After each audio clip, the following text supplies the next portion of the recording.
I'm standing at about the point where Timothy McVeigh supposedly parked the truck bomb, the fuel oil fertilizer bomb that destroyed the Murrow building. Since April 19th, 1995, masses of evidence have come out. People have seen the newscast from the first day where they reported multiple bombs. Experts like General Benton Parton, ex-head of Air Force Weapons Development, Ted Gunderson, FBI chief, have documented with the U.S. Geological Survey's own seismographs that there were multiple explosions, that the building was blown out, and that it was impossible for a Ryder truck filled with even premium-grade military explosives to cause that damage. Now, there was probably a Ryder truck used as a diversion, and again, that corresponds to the multiple seismograph explosions shown by the state and federal agencies. But the media has chosen not to report on this. Now, here's the key point. They told you about a big crater. Newsweek had to show you an illustration because they didn't have any video evidence. Well, here is the video evidence. A pile of rubble. The building was blown out. Now we're fixing to show you some newscasts with more conflicting evidence. There you had the pile of rubble, not a crater. We want to update our audience that the Justice Department is reporting that a second explosive device has been found in the A.P. Murrah building in downtown Oklahoma City.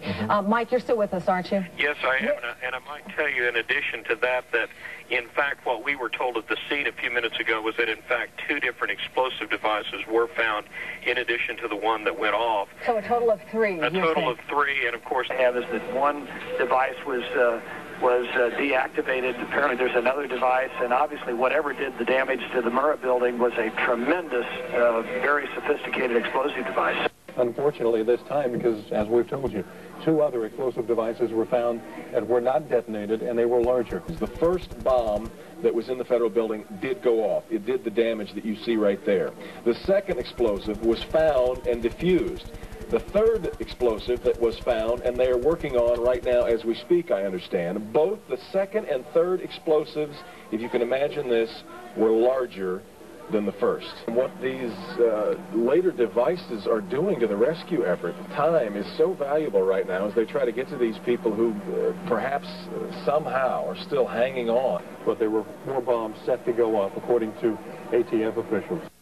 Only President Clinton and his associates stood to gain from the April 19th, 1995 bombing. It created a police state. Thank God people like Representative Charles Keyes have been standing up against butchers like Reno. President Clinton just called Governor Frank Keating, and he says that 3 FBI anti-terrorist teams are en route to Oklahoma City right now. I've been able to confirm that it was a car explosion. Now, that word coming to us from Mayor Ron Norick earlier, 1,200 pounds of explosives parked out in front of the federal building. And ATF has confirmed that as well. You just saw a 180-degree change in the newscast. The government line. Here you see a building right across the street, barely even damaged. And then, as you turn towards the Alfred P. Murrah building right across the street, you see absolute devastation. And you can't really see what happened here because they hurriedly destroyed the building, the crime scene, as quickly as possible and kept independent examiners and examiners and experts out. So we'll never really have a true accounting of what happened here. All I'm calling for is a real investigation. And the people of Oklahoma City have been calling for an investigation.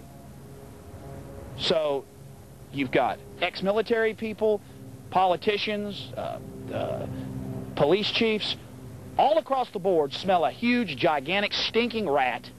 And it doesn't matter to our government. They're just going to use our children as much as they can in those deaths to get as much gas mileage for big government and police state as they can possibly get. And I'm telling you something, that is flat wrong. Frederick Whitehurst, who was one of the heads of the FBI crime lab, resigning and saying that they were manufacturing evidence in this case and others. Did you ever hear about that? Yeah, I heard about it. It just, I don't know if one man could have done this, but so far that's the only man we've convicted, so I have to go by the way the courts are. What do you think about the multiple seismograph evidence from the University of Oklahoma and the U.S. Geological Survey that picked up multiple explosions? I didn't hear much about that. And I feel sorry for these people. I got people that live here, and they're not too sure what's going on around here, so. And I've just been asking people that look like they're knowledgeable. Y'all familiar with what happened in 1933 in Germany? The Reichstag? Do y'all remember that? It happened to their Parliament building? Right, that's right. They blew that up. Hitler blew that up to get rid of or to make it look like it was the current government. Communist, yes. Or the communists. Yes, yeah. He wanted fear. He wanted some terrorism bills, and he got them. They didn't really get all the stuff they wanted here in America. Are you familiar with what Nero did in Rome? Yes, he burned it, and that's where we're going right now. All right, thanks a lot. Nice to meet you, Charles. So what's your opinion on what's going on in the government right now? You know, hey, it's just, you know, it's too big. Government is basically too big. Too big for us to be able to watch. You know, that's right. You know, they offering your business, my business, and everybody else's business. They tax you to death. That's definite, you know, and they also trying to tell, basically, you know, trying to run the state's business. Everybody else, you know, it's just, you know, just basically got too big. You know, fat get fatter, rich get richer. That's it. Charles? Definitely ain't us. Charles, how do you feel 2.5 years after the tragedy of what happened at the Alfred P. Murrah Federal Building? Oh, it's going to happen again. And who do you think was involved in that? Do you think it was McVeigh alone or with others, or do you think it was the government perhaps trying to scare us into submission? Oh, he wasn't alone, definitely, you know, because can't no one or two guys pull that off by themselves, you know.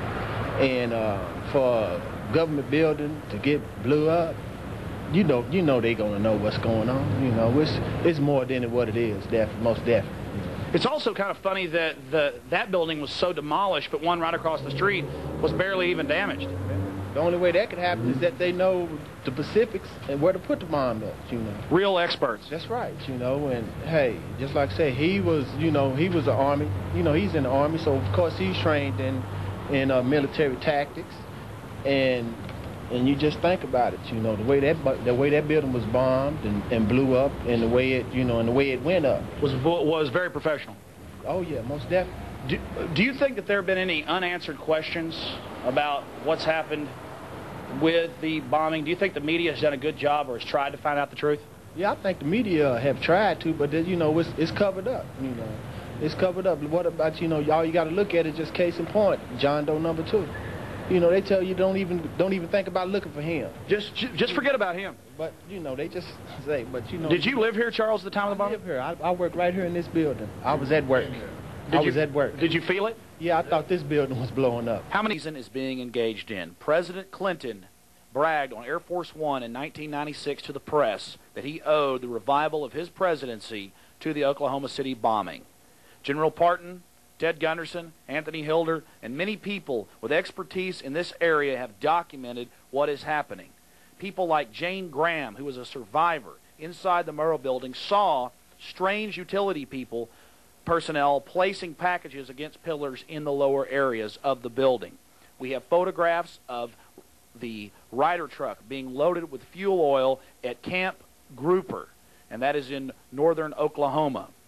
And you add this with the newscast before and then conflicting afterwards.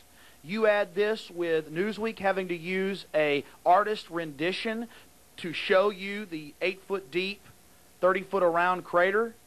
And then when you see the actual video evidence, it's a heap of rubble that's been blown out into the street, not in by a truck bomb. There were 2 explosions. The seismographs show that. And the only people that gained from this were those that are for federal power. That's the evidence, and it's irrefutable. And if that's not enough for you, Carol Howell, a confidential FBI informant, warned the FBI before the bombing that the Aryan Republican Army and Andre Strassmeyer were planning to bomb the building. Now see some evidence of concentration camp facilities being built in America under the guise of FEMA going back over 30 years, but it is accelerating. Colonel North, in your work at the NSC, were you not assigned at one time to work on plans for the continuity of government in the event of a major disaster? Mr. Chairman.